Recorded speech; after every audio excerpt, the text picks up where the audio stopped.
I couldn't believe they seated me in the kitchen at my brother's wedding, like some dirty secret to be hidden away from the important guests. They had no idea that my company's $30 million contract was about to become their biggest regret. Before we begin, make sure to subscribe to the channel and comment where you're watching from. I never imagined that a wedding invitation could sting so much. When the gold-embossed envelope arrived, I felt the chill. My family finally remembered me, but only as a name on a list. I stared at it for a good 5 minutes before opening it, running my fingers over the raised lettering that announced the union of my brother Daniel and his fiancée Olivia.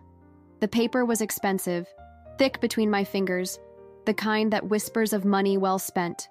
My name was there, written in elegant calligraphy, Miss Rebecca Wilson, not Becca, as my family had called me since childhood. Just the formal version of myself, as if addressing a stranger. As the weeks rolled by, subtle signals told me something was off. Phone calls went unanswered, and my brother, Daniel, sounded distracted whenever I tried to ask about the big day. "We're just so busy with planning," he'd say, his voice trailing off before changing the subject. I'd offer help. After all, my company specialized in corporate events, and I had connections throughout the city. But my suggestions were met with vague appreciation and no follow-up. My mother was no better. Our weekly Sunday calls became shorter, filled with weather talk and generic updates about distant relatives I barely remembered. When I directly asked about wedding details, the venue, the menu, the seating chart, she'd become flustered. "Oh, Olivia's mother is handling most of that," she'd say. "You know how these things are." But I didn't know. Despite running an event planning division that managed million-dollar corporate functions, I was apparently not qualified to understand my brother's wedding arrangements. Something felt deliberately hidden, as if I were being kept at arm's length from the celebration. The realization hurt more than I cared to admit, especially since Daniel and I had been close growing up, at least until Olivia entered the picture 3 years ago. I tried to dismiss my suspicions as paranoia. Perhaps they were just overwhelmed with preparations. Perhaps Olivia's family had taken control, as they were footing most of the bill. Perhaps I was reading too much into normal pre-wedding chaos. But as the date approached, and I still hadn't been asked about the rehearsal dinner, or the bachelorette party that I later discovered had already happened, the evidence became harder to ignore. Something was definitely wrong, and I was beginning to suspect it had everything to do with where I stood in my family's hierarchy now. I stared at the contract for what felt like hours, running my fingers over the embossed letterhead of Harrington Industries. $30 million. The largest contract my tech firm had ever secured, and it had come from none other than Richard Harrington, my brother James's soon-to-be father-in-law. The irony wasn't lost on me.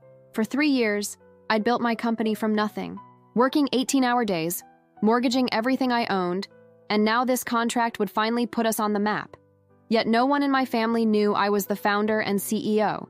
They thought I worked in computers, their dismissive way of saying they didn't care enough to ask for details. I flipped to the signature page where Richard had signed with a flourish, his name bold and confident next to the empty line where my signature now sat. The contract had come through a series of intermediaries, standard procedure for deals of this size. Not once during the negotiations had anyone mentioned the connection. Not once had Richard indicated he knew who I was.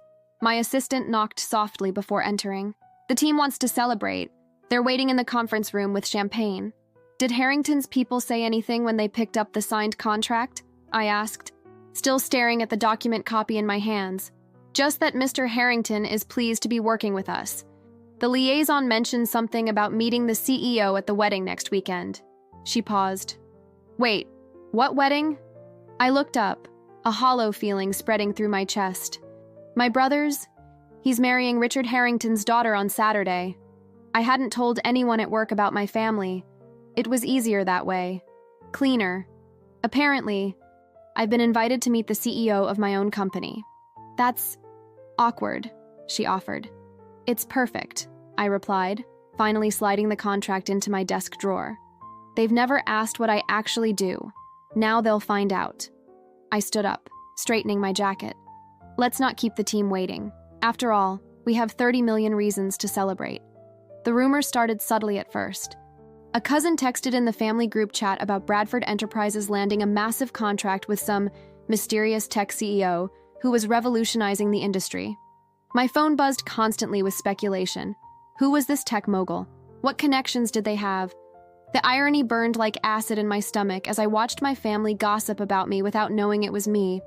My mother, always eager to claim proximity to success, began dropping hints about her connection to this deal. "I might know something about that partnership," she wrote with a string of winking emojis. "Our family has always had influential friends." I nearly choked on my coffee reading that one. Not once did she suspect that the CEO they were all buzzing about was her own daughter, the same one they couldn't be bothered to seat properly at the wedding. Each notification became a tiny dagger. I'd pick up my phone, see another message, and feel that familiar twist of pain. "Heard the deal is worth millions," wrote my aunt. "Bradford's stock is already climbing." My brother chimed in with, "Dad says this could be the biggest thing to happen to the family business since Grandpa founded it." 23 people in that chat, and not one connected the dots to me. I found myself staring at their messages late at night, the blue light illuminating my face in my otherwise dark apartment. I was their golden ticket, their claim to fame, their business salvation, but only in disguise. The moment I removed my corporate mask, I became just Alex again, the afterthought relative worth no more than a kitchen table seat. Part of me wanted to expose everything, to screenshot the contract with my signature and drop it into the chat. Surprise! It's been me all along! But something held me back. Perhaps it was the realization that even this revelation wouldn't change how they saw me. They'd suddenly value my business connection without truly valuing me. Or worse, they'd act like they'd known all along, rewriting history to erase their dismissal of me. Either way, I wasn't ready to give them that satisfaction. Not yet. I needed to see how far this would go, how much more painful it could get before the inevitable collision of my two worlds. The Connecticut morning air bit at my cheeks as I arrived at the venue, a restored colonial mansion with manicured gardens stretching toward the horizon. I'd spent 3 hours getting ready, my navy suit pressed to perfection, my gift, an antique pocket watch that had belonged to our grandfather, wrapped in silver paper. The grand salon took my breath away. Crystal chandeliers caught the morning light, white roses and baby's breath adorned every surface, and waitstaff in crisp uniforms glided between guests. My eyes scanned the elaborate seating chart displayed on an ornate gold easel. I checked once, twice, 3 times. My name wasn't among the family tables. It wasn't at any of the middle tables either. My stomach tightened as I approached the coordinator, clipboard in hand. "Excuse me, I can't seem to find my seat assignment. I'm the groom's brother," I said, trying to keep my voice steady. She glanced at her list, her expression shifting subtly. "Ah, yes.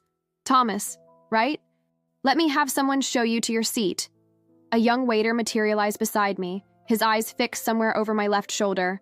"Sir, if you'll follow me, please."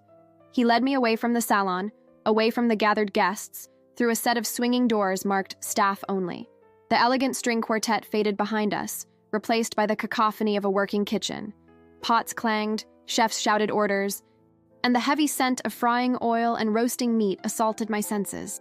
In the corner, wedged between a service station and what appeared to be a linen closet, stood a small table with a single place setting.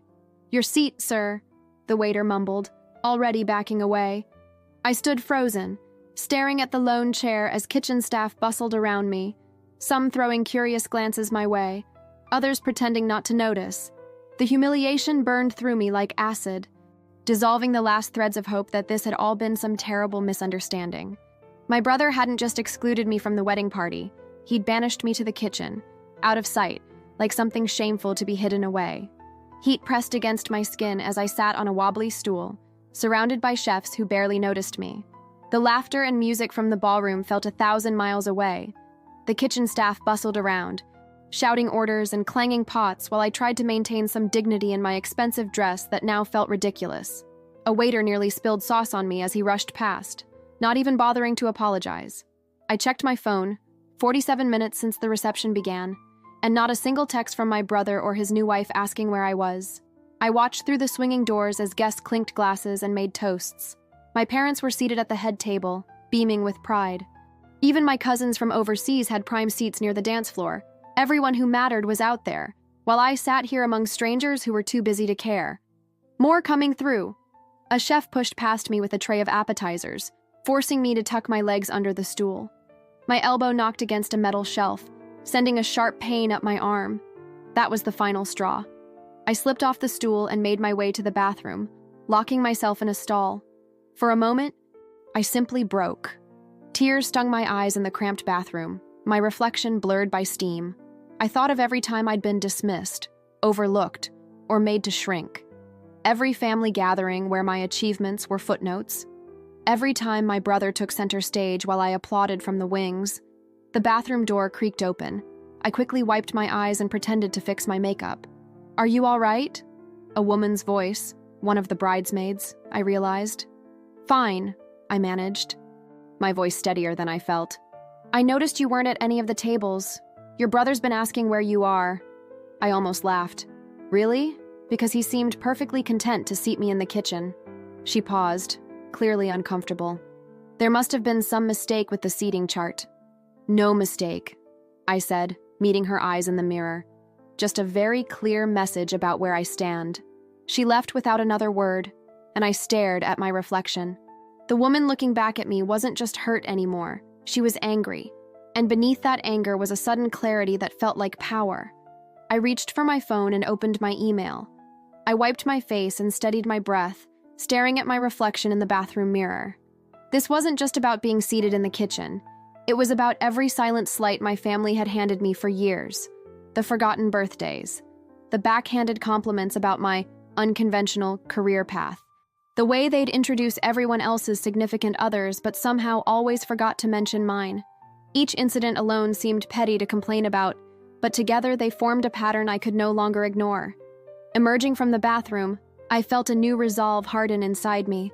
The wedding chatter filtered through the walls, everyone laughing and celebrating while I stood alone in the hallway. My phone felt heavy in my hand as I pulled it out, fingers moving automatically to my email app. I scrolled until I found what I was looking for. The contract attached to an email from 3 weeks ago. The one that would bring my family's company nearly $2 million in business from my firm. The one my brother had been so excited about he'd called me directly instead of going through proper channels. I remembered his voice on the phone. "This is exactly what Dad needs right now with the downturn. You really came through for the family. Not for me, for the family. As if I existed only as a resource to be tapped when convenient. The same family that couldn't even seat me properly at my own brother's wedding." My thumb hovered over the email. Was I really going to do this? Was I really going to pull a multi-million-dollar contract over a seating arrangement? I closed my eyes and saw the kitchen again, the waitstaff giving me pitying looks, the distant sounds of toasts and laughter.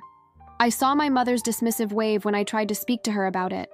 I saw my father's complete lack of surprise, as if this was exactly where I belonged. Yes, I was going to do this. Because if I didn't stand up for myself now, I never would. I opened the email and began composing a response to our legal team. The words flowed easily. Upon further review, I recommend we terminate negotiations with Harrington Family Enterprises effective immediately.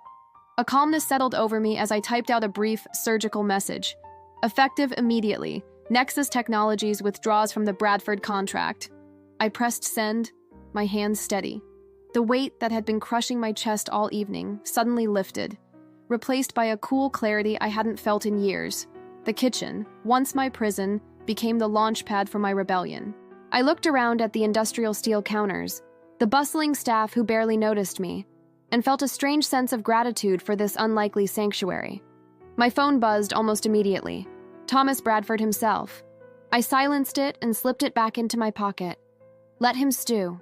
The contract was worth $7 million to my company, nearly 20% of our annual revenue. But in this moment, I couldn't bring myself to care. Some things were worth more than money. Self-respect, for one. Through the kitchen's swinging doors, I could hear the reception in full swing. The DJ had started playing the dance music portion of the evening. My brother would be looking for me soon for the sibling dance we'd practiced. The irony wasn't lost on me. Rehearsing a dance for weeks only to be hidden away when the moment came. I stood up from my little corner, nodding thanks to the chef who'd kindly offered me water earlier. Walking toward the exit that led to the parking lot rather than back to the reception, I felt my phone vibrating continuously. Not just Thomas now, but likely my business partner Alicia as well. She would be furious, and rightfully so. I'd made a unilateral decision that affected everyone at our company. For a brief moment, doubt crept in. Had I overreacted? Was I throwing away years of hard work over wounded pride? I paused at the door, hand on the handle. No, this wasn't just about tonight. This was about a pattern of behavior from my family that had gone on for too long. The kitchen seating was merely the final insult in a long line of them. As I pushed open the door to the cool night air, I heard my name being called. Turning, I saw my sister-in-law's cousin Mia hurrying toward me, her bridesmaid dress swishing around her ankles. There you are! Everyone's looking for you. It's almost time for the sibling dance. Within minutes, my phone buzzed with a flurry of notifications. The first was from Bradford's project manager. Is this some kind of joke? Followed by 3 more increasingly panicked messages. I silenced it and took another sip of champagne, savoring the moment. Then came the call from Coastal Development's CEO himself, a man who'd never bothered to learn my name despite our 5 meetings. I let it ring through to voicemail. The third call came from Apex Investments, our financing partners, whose representative sounded genuinely confused when I answered. There must be some misunderstanding, she stammered.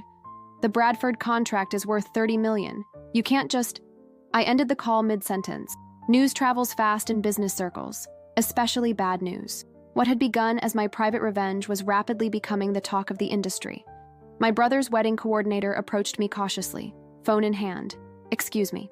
There's someone insisting on speaking with you. Says it's an emergency. I waved her away.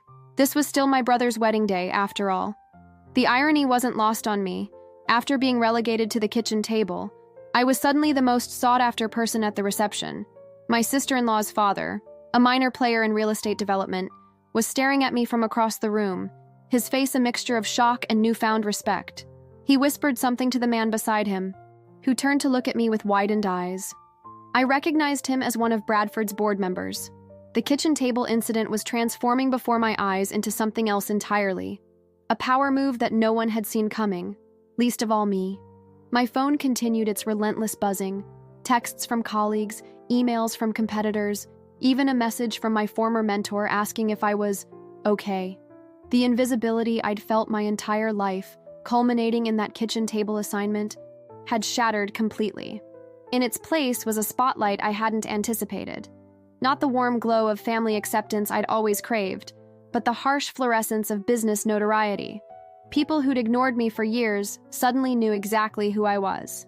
As I stood to get another drink, I noticed several guests subtly shifting to make room for me, their expressions a mixture of curiosity and caution.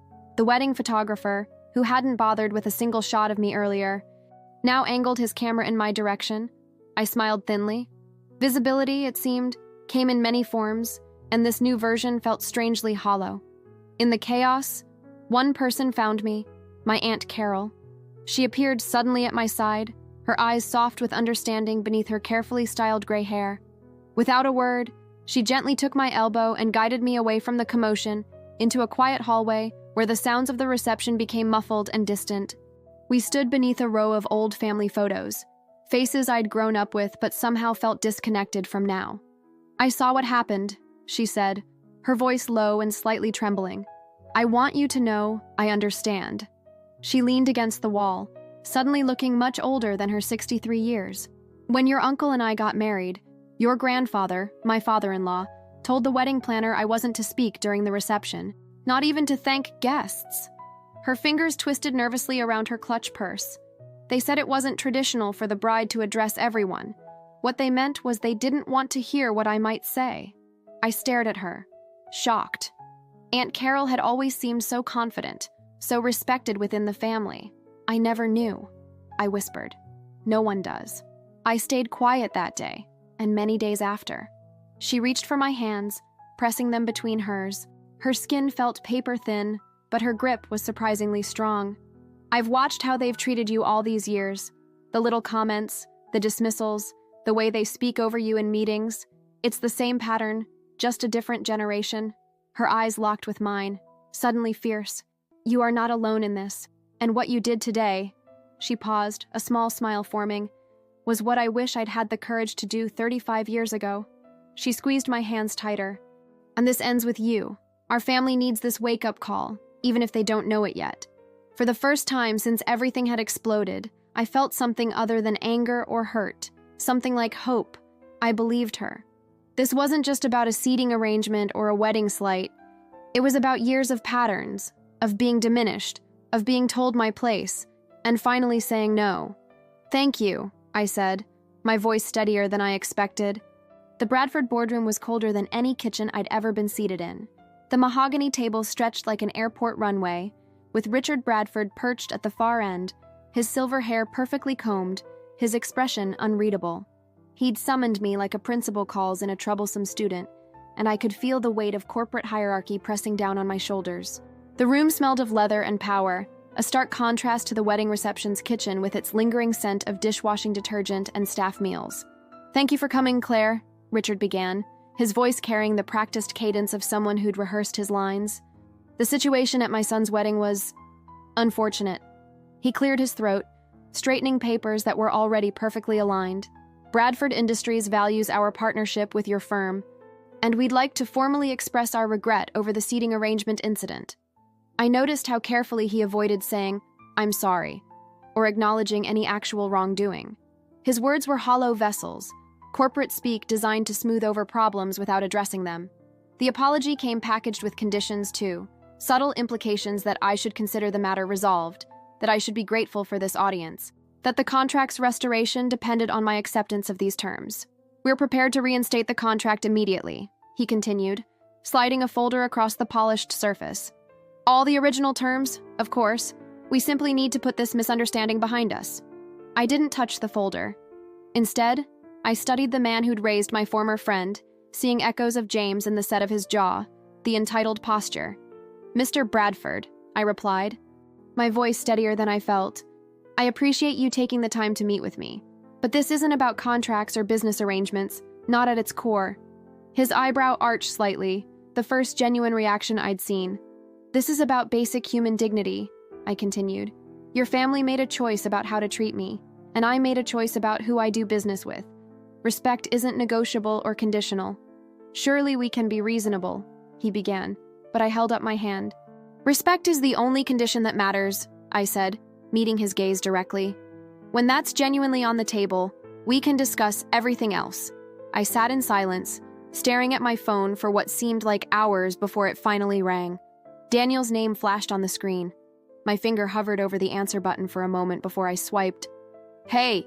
His voice cracked on the other end, sounding like he hadn't slept in days. "Can we talk?" "I think we're past due," I replied, keeping my tone even despite the anger still simmering beneath the surface. Daniel sighed, a heavy sound that carried the weight of truth he'd been avoiding. "It wasn't my idea, the kitchen seating. I should have told you this sooner, but it was Melissa."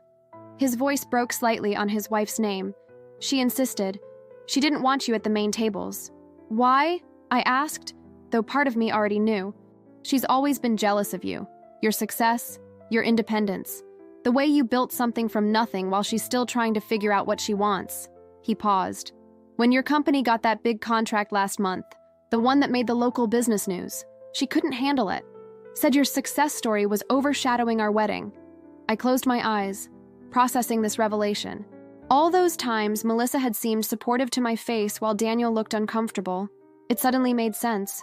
"So rather than stand up for me, you hid me away like some embarrassing family secret," I said, the hurt evident in my voice. "I was weak," he admitted. "I thought I could make everyone happy. I was wrong, and I'm sorry." His confession brought a small measure of relief. At least I knew the truth now. But it didn't heal the wound. My own brother had chosen his wife's petty jealousy over his relationship with me. "The contract is already gone, Daniel. I can't undo that." "I know. I'm not asking about the contract. I'm asking if we can fix us." I stared out my window at the darkening sky. The truth was, I wasn't just mourning a lost business opportunity. I was mourning the brother I thought I had, the one who would always have my back, who would be proud of my accomplishments rather than hiding them away. "I don't know," I answered honestly. "I need time." After we hung up, I sat in the growing darkness of my living room, realizing that some betrayals leave scars that never fully fade. The wedding had ended, but something else had ended with it. My blind faith in family loyalty, and that might be the greatest loss of all. I found Michael waiting for me on our apartment balcony when I finally made it home, 2 days after the wedding disaster. He didn't bombard me with questions or platitudes. He simply opened his arms. I walked into his embrace and felt something inside me release. We stood there for what felt like forever, his heartbeat steady against my ear, his hands warm against my back. The city lights twinkled below us, indifferent to my pain. But Michael wasn't. "I don't need you to fix this," I whispered, my voice muffled against his shoulder. "I know," he said simply. "I'm just here." That night, and many nights that followed, we talked until dawn. Not just about what had happened, but about what it meant. About visibility and invisibility. About family and the complicated ways they can both love you and fail to see you. About power dynamics and how they play out in the smallest, most intimate settings. "You know what hurts the most?" I asked him one night as we sat on our living room floor, takeout containers scattered around us. "It's that they genuinely don't understand why I'm upset. Like I'm overreacting to some minor logistical decision." Michael nodded, his eyes never leaving mine. "They're confusing accommodation with acceptance." "Exactly," I said, feeling that spark of connection that had drawn me to him in the first place. His ability to find the precise words for nebulous feelings. In those conversations, I found myself again, not the hurt, reactive person who had stormed out of the wedding, nor the people-pleasing daughter who had swallowed slights for years. Someone stronger, clearer. Michael never once suggested I should have handled things differently. He didn't push me to reconcile before I was ready. He simply witnessed my process, holding space for my anger, my grief, and eventually, my resolve. "You know what you're worth," he told me one evening as we watched the sunset from our window. "That's what scares them. You've always known, even when you pretended not to." I leaned against him, feeling the steady rise and fall of his chest. "I'm not pretending anymore." His fingers intertwined with mine, a silent affirmation. In that moment, I understood that being truly seen by one person can sometimes be enough to help you stand firm when others refuse to see you at all. Word of my brother's wedding fiasco spread through Nexus like wildfire. By Monday morning, everyone from the janitor to the executive team had heard some version of what happened. I hadn't planned to make it office gossip, but after Gregory asked why I looked so exhausted, the story tumbled out during our morning coffee. "You pulled our biggest contract because they seated you at the kitchen table." Gregory's eyes widened, then a slow smile spread across his face. "That's the most badass thing I've ever heard." I shrugged. It wasn't about the seating. It was about respect, both personal and professional. What happened next surprised me. Instead of panic over losing Harrington's business, my team rallied. Gregory called an impromptu meeting where he retold the story, somewhat dramatized, to thunderous applause. People I rarely spoke with stopped by my office to express support. "The investors are calling," Gregory informed me later that afternoon, leaning against my doorframe. "Apparently, word got out that we walked away from Harrington on principle. 3 new firms want meetings this week." "That doesn't make sense," I said, puzzled. "Shouldn't they be concerned about our stability?" "Quite the opposite. They're impressed we value integrity over immediate profit. Shows long-term thinking." He tossed a folder on my desk. "These are companies that specifically asked to work with us because of what happened. They want a partner who won't be pushed around." I flipped through the proposals, each potentially larger than what we'd lost with Harrington. That evening, as I stood looking out over the city from our office rooftop, I felt something shift inside me. The weight of leadership felt different now. Heavier, yes, but also more purposeful. For years, I'd been chasing success, measuring it in contracts and dollars, trying to prove something to my family, to myself. Now I understood that true leadership wasn't about accommodation at all costs. Sometimes it meant drawing lines that wouldn't be crossed, even when it hurt financially. My team didn't respect me more because I'd landed Harrington. They respected me because I'd been willing to walk away from them. I took a deep breath of the cool evening air. For the first time since founding Nexus, I felt completely certain of my path forward. I just turned off my phone when I heard a knock at my hotel room door. Opening it revealed Eleanor Chen, Bradford Corp's formidable operations chief, a woman I'd only ever interacted with via conference calls and formal meetings. "May I come in?" she asked. Her usual corporate demeanor softened slightly. "This isn't an official visit." Once seated, Eleanor surprised me by saying, "I've suspected for years that something wasn't right with how your family presented your role to us. The disconnect between your expertise and how they positioned you was noticeable. You knew? I asked, genuinely shocked. Not specifics, but enough to recognize patterns. Your brother would take credit for innovations that clearly came from elsewhere. The board noticed too. She paused, choosing her words carefully. What you did today, pulling that contract, it's causing quite the earthquake. Bradford's executive floor is in complete chaos. Eleanor leaned forward, lowering her voice though we were alone. Between us, there's been growing concern about leadership succession at Bradford. Your brother's management style has raised eyebrows among key investors. This incident has accelerated conversations that were already happening behind closed doors. I didn't intend to cause a corporate crisis, I admitted. This was personal. Sometimes personal actions have professional consequences, she replied. Well, and sometimes those consequences are overdue. The board has scheduled an emergency meeting for tomorrow morning. I shouldn't tell you this, but several members have been looking for a catalyst for change. She stood to leave, straightening her impeccable blazer. Whatever happens next, I wanted you to know that your stand did more than just salvage your dignity. It might have finally forced a necessary evolution at Bradford. Sometimes systems don't change until someone refuses to play by broken rules. As Eleanor headed toward the door, she turned back. For what it's worth, I would have walked out of that reception too. Family should know better. After she left, I sat in stunned silence. What had begun as a personal boundary had apparently cracked open something much larger. The ripple effect was just beginning. The cracks in Melissa's carefully constructed facade were finally showing. That night, through the paper-thin walls of their bedroom, I could hear her and Daniel arguing well past midnight. Their voices rose and fell like an angry tide, occasionally punctuated by the sound of something being slammed down. "You've ruined everything!" Melissa shouted. "Do you have any idea how this makes us look?"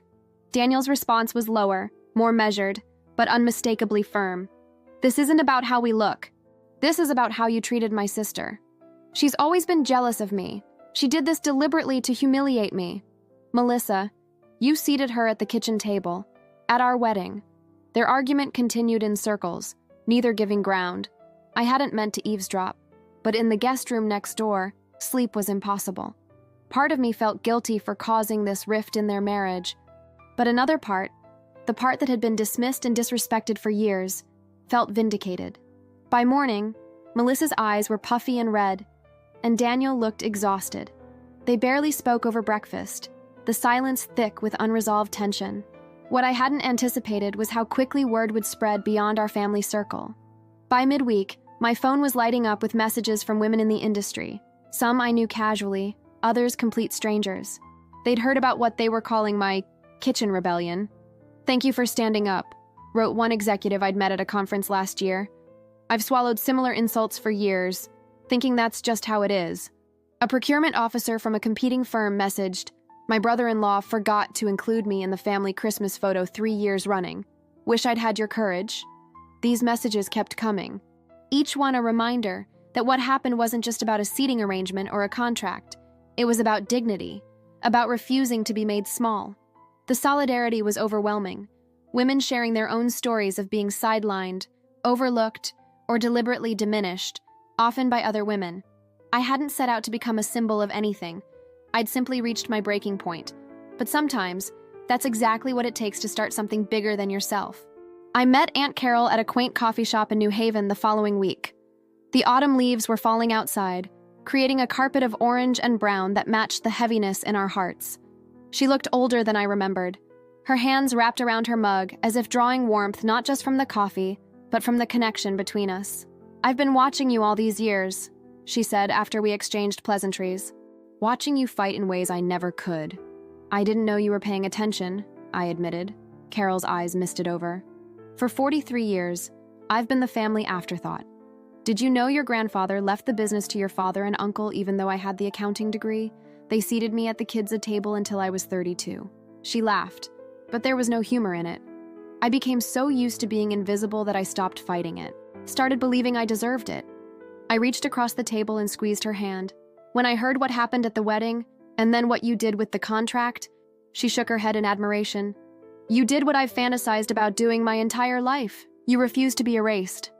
As we talked, something shifted between us, a recognition, a solidarity that transcended our generational gap. By our third cup of coffee, we were brainstorming on napkins, the initial frustration transforming into something constructive. "What if we created something for women like us?" I suggested, scribbling notes. "A network, a program?" "For the invisible ones," Carol added, suddenly animated. "The ones seated in kitchens and relegated to footnotes?" That afternoon, amid coffee stains and half-eaten scones, Visible was born, a mentorship program connecting women who had fought their way to recognition with those still struggling to be seen. We envisioned workshops, speaking engagements, and one-on-one mentoring relationships. "This could be bigger than just us," Carol said, her eyes bright with purpose. "This could change patterns that have persisted for generations." As we parted ways, she hugged me tightly. "Thank you for not accepting what I accepted," she whispered. "Sometimes it takes seeing someone else refuse to be diminished to realize you never should have allowed it either." Walking back to my car, I felt lighter than I had in weeks. The wedding debacle had opened wounds, but perhaps it had also opened doors to healing, to connection, and to ensuring other women wouldn't have to fight so hard just to have a seat at the table. The boardroom at Nexus headquarters buzzed with energy as representatives from Apex and Coastal sat across from each other, hammering out the final details of our new partnership agreements. The atmosphere was charged but collaborative, a stark contrast to the tension-filled negotiations of the past. I watched with quiet satisfaction as they debated clause after clause, each one carefully crafted to ensure mutual respect and equal footing for all parties involved. "These terms are revolutionary for our industry," remarked Sandra, Coastal's CEO, as she initialed another page. "No one's ever put respect clauses with actual teeth into contracts before." "That's because no one's ever had the courage to walk away from a bad deal before," replied Jamal from Apex, nodding appreciatively in my direction. I smiled but said nothing, letting them continue their work. This was the culmination of everything I'd fought for since that fateful wedding day. Partnerships built on genuine respect rather than convenience or tradition. The new contracts included clear language about how representatives would be treated, mandatory diversity training for leadership teams, and accountability measures with real financial consequences. As I scanned the faces around the table, people of different backgrounds, genders, and experiences all working together as equals, a profound realization washed over me. These people weren't just colleagues, they were my chosen family. They saw me, truly saw me, for who I was and what I could contribute.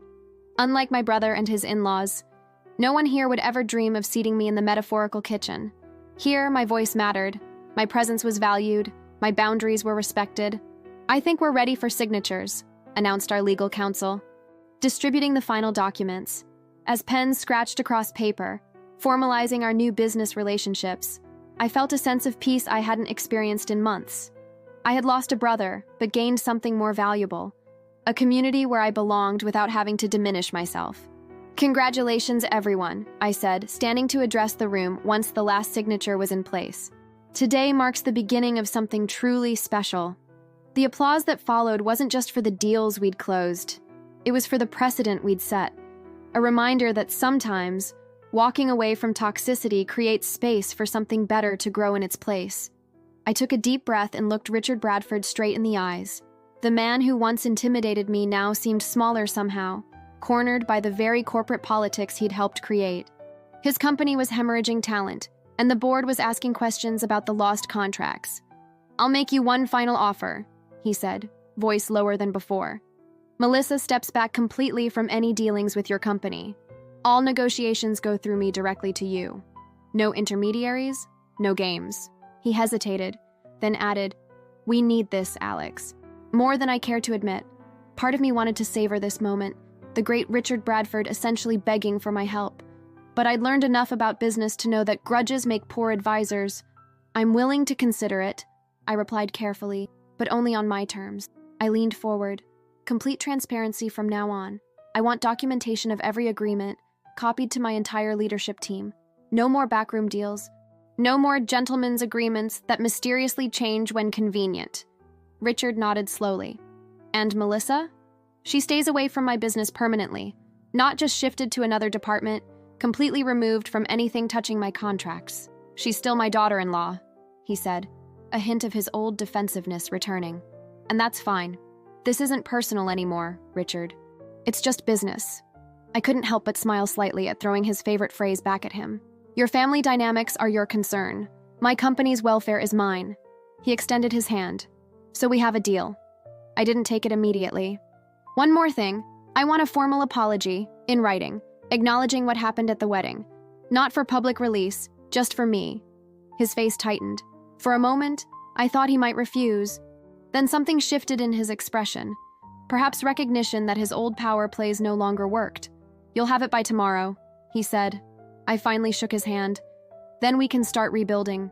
As he left, I realized something important. I hadn't won by becoming like them. I'd won by refusing to play their game on their terms. The kitchen table incident had been humiliating, but it had also been clarifying.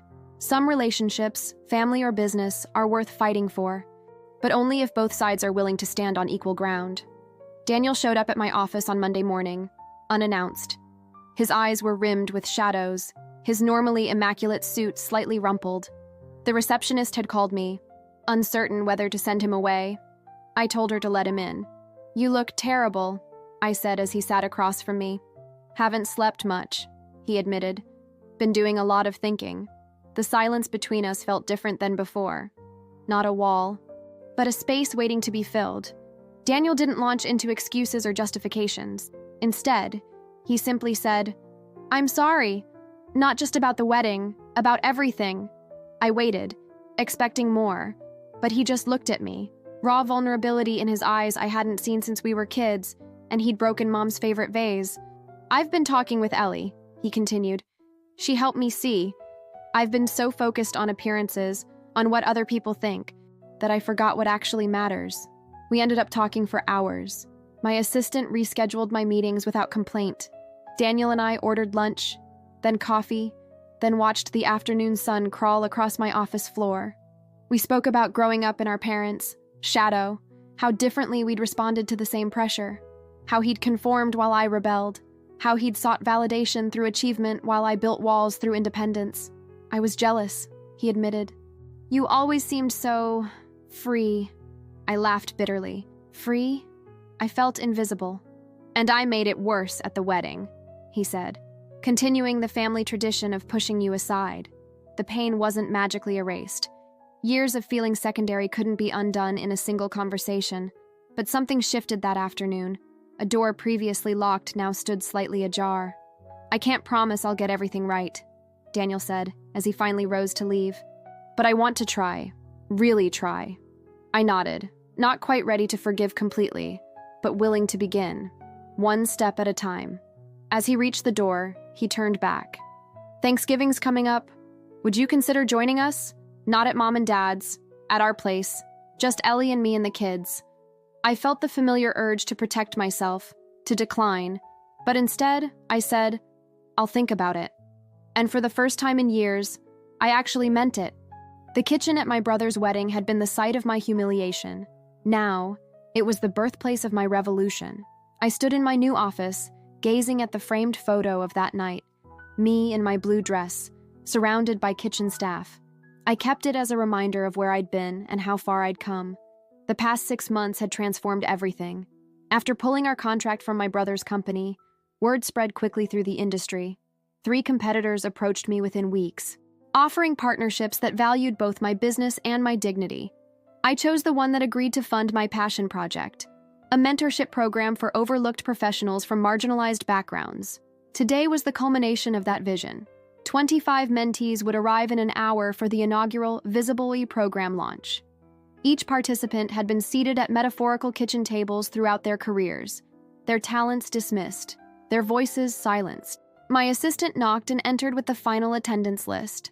Everyone confirmed, she said with a smile, including your sister-in-law. That had been unexpected, Rachel reaching out 3 months after the wedding debacle, admitting she'd been wrong and asking if she could help. Initially skeptical, I'd agreed to coffee. Her genuine remorse surprised me. She'd confronted my brother about his behavior, triggering a reckoning in their marriage. Now she wanted to volunteer with the program. As for my brother, we were slowly rebuilding. His company had struggled after losing our contract, forcing him to examine his priorities. Last week, he'd called to apologize properly. No excuses, No justifications. I failed you, he'd said simply. I want to be better. I wasn't ready to fully trust him yet, but I'd invited him to the graduation ceremony in 6 months. Baby steps. The conference room doors opened as the first mentees arrived. I watched them enter. Talented, brilliant individuals who'd been overlooked and underestimated. They carried themselves with a mixture of caution and hope that I recognized intimately. Welcome, I said, stepping forward. 6 months from now, you'll walk out of here with the tools to ensure no one ever seats you in the kitchen again, unless you're the head chef. Laughter rippled through the room. These were my people. This was my purpose. Sometimes the worst moments of our lives become catalysts for our greatest transformations. That humiliating night had awakened something in me. Not just anger, but determination. The kitchen table had become my launching pad, and I was soaring,